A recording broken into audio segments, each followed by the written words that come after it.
आज ये जो समायोजन हुआ है, आप लोग को कई बार फैक्ट्री का, घर का शिलान्यास बार बार अवसर मिलता है, एक बार नहीं कई बार मिल सकता है।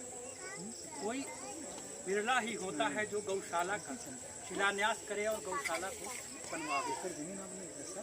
हमारा परम सौभाग्य है कि ऐसे सुंदर अवसर पर हम एकत्रित हुए। हम दो बातें बताते हैं कि गौ सेवा से क्या क्या हो सकता है। गौ सेवा स्वराज्यम वैराज्यम पारमेष्ठ्यम आधिपत्यम। स्वराज्य वैराज्य अधिपति बना देगा आपको गौ सेवा, ये सत्य है। और यहाँ तक कि सबसे दुर्लभ है ब्रह्म ज्ञान। ये सबके समझ में आनी चाहिए बात, इसलिए बहुत सरल भाषा में बोल रहा हूँ। और वह ब्रह्म ज्ञान गौ सेवा से प्राप्त होगा। एक छोटा सा उपनिषद का घटना बताते हैं, कथा। एक नन्हा सा बालक गौतम ऋषि के पास जाता है। हे बच्चों शांत रहो। गौतम ऋषि के पास एक छोटा सा बालक जाता है और हाथ जोड़ करके प्रार्थना करता है कि मुझे दीक्षा दीजिए, मैं ज्ञान लेना चाहता हूँ। उन्होंने पूछा तुम्हारा गोत्र क्या है? उस बच्चे ने कहा मुझे गोत्र नहीं पता है। पिताजी का देहांत हो गया, माँ उनसे गोत्र पूछ ही नहीं पाई थी, इससे पहले ही पिताजी छोड़ के चले गए। हाँ इतना पता है, मेरे पिताजी पूजा किया करते थे, मैं ब्राह्मण वंश का। गोत्र मुझे नहीं पता। मेरी माँ का नाम है जाबाला। उन्होंने दीक्षा दिया, संध्या वंदन करना सिखाया, पूजा पाठ करना सिखाया और तो 400 गौ दिया उनको कि जाओ इसको 1000 की संख्या में करके आना, उसके बाद शेष विद्या तुमको मिलेगी। अब ये गए, सेवा करते करते 400 गाय 1000 के रूप में हो गई। और उसमें जो गौ के स्वामी ऋषभ है, नंदी आकर के कहते हैं कि हे बालक सत्यकाम, अब हमको ले चलो अपने गुरुजी के पास, हम 1000 की संख्या में हो गए हैं। चौंक गए वो, बैल मानव की आवाज में बोल रहा है, एक ऋषभ। तो उन्होंने कहा कि आप ऐसा कैसे बोल रहे हो? कहे चौंको मत, तुम गौ सेवा करते करते ब्रह्म ज्ञान के अधिकारी हो गए।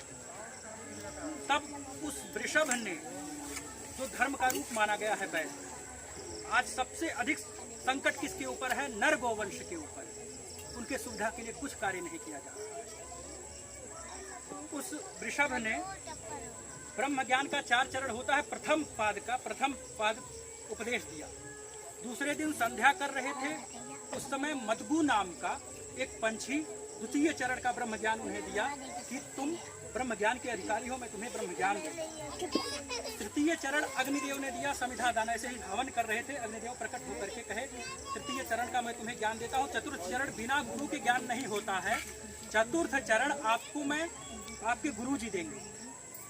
वहां से ब्रह्म ज्ञान लेकर के गुरुजी के पास गए। गुरुजी नेत्र बंद किए थे। इन्होंने बताया गुरुजी 400 गायों को मैंने 1000 की संख्या में किया, आपके कथनानुसार, आपके आज्ञानुसार, आगे का ज्ञान मुझे दीजिए। देख करके गौतम ऋषि चौंक गए। कहे ब्रह्म विधि व भासति के मुखम, कि ब्रह्मवेत्ता की तरह तुम्हारा मुख क्यों चमक रहा, क्यों प्रकाशित हो रहा। तब उन्होंने सब कुछ बताया जो हुआ था। गुरुजी बड़े प्रसन्न हुए। चौथा पाद ब्रह्म ज्ञान का उन्होंने दिया। आज तो ब्रह्म ज्ञान के विषय में कोई चर्चा नहीं करता है। आश्चर्य ही कोई श्रोता होता है, कोई वक्ता होता है, लेकिन दुर्लभ सब कुछ भगवान सब कुछ देते हैं। अणिमा महिमा गरिमा लघिमा प्राप्ति प्राकाम ईशित्व वसित्व 8 सिद्धियां 9 निधियां तुरंत दे देते हैं भगवान। लेकिन दुर्लभ ब्रह्म ज्ञान किसी को नहीं मिलता है, वो भी गौ सेवा के माध्यम से पाया।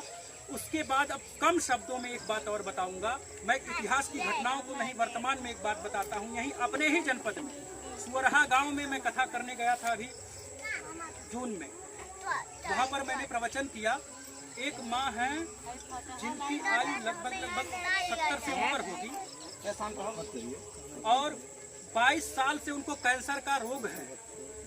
उन्होंने गौशाला में रह करके गौ माता की सेवा, पंचगव्य प्राशन, पंचगव्य गौमूत्र, गाय के गोबर का रस, इनको पी करके जो लाखों में दवाओं से ठीक नहीं होते छोड़ के चले जाते हैं, करोड़ों खर्च करते हुए मैंने देखा है गुवाहाटी में एक तरह, लेकिन नहीं रक्षा हो पाया और उन्होंने उसको कंट्रोल में किया। हर 22 वर्षों से अभी भी हम लोग से ज़्यादा प्रसन्न रहते हैं, ताकि सब गौ माता की कृपा है। ये प्रत्यक्ष ये घटना कोई भी जा करके देख सकता है। 22 वर्षों से उनको कैंसर। मैं इससे बड़ा कुछ प्रमाण नहीं दे सकता हूँ गौ माता के विषय में।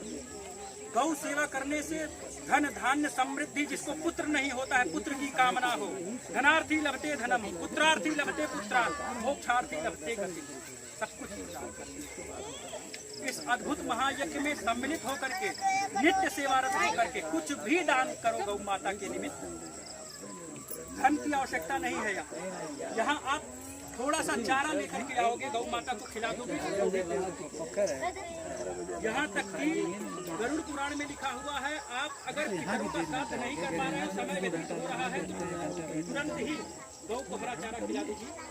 समय का पाबंद हो किसी भी व्यक्ति को स्थित है जिन्होंने प्राणों का परवाह न करते हुए, यही अपने यहाँ की घटना है, बहुत पुरानी घटना नहीं है। इसी जनपद में कौन सा क्षेत्र था जहाँ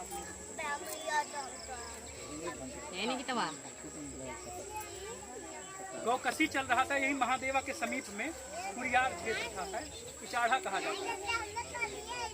हाँ, वह था। रात्रि में इन लोगों ने प्रयास किया और अपने प्राणों का परवाह न करते हुए गए और वहाँ पर उसको जो भी उचित दंड था दे करके और उस पर कार्यवाही किए हैं हमारे मध्य। और चोट भी लगी, आपके हाथ में चोट लग गया, इनको भी बहुत ज़्यादा चोट लग गया था।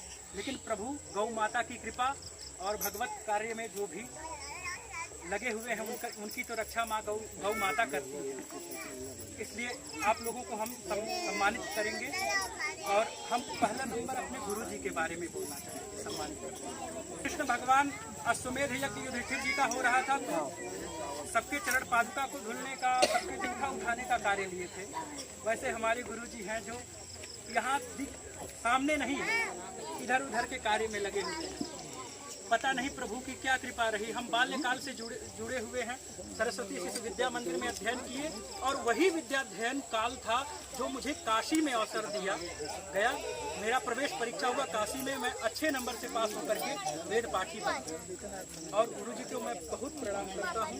और इस पुनीत कार्य के लिए सबको अवसर नहीं मिलता है, बहुत विरोध होता है ऐसे कार्यों में, लेकिन प्रभु की कृपा कहे ना कि संघर्ष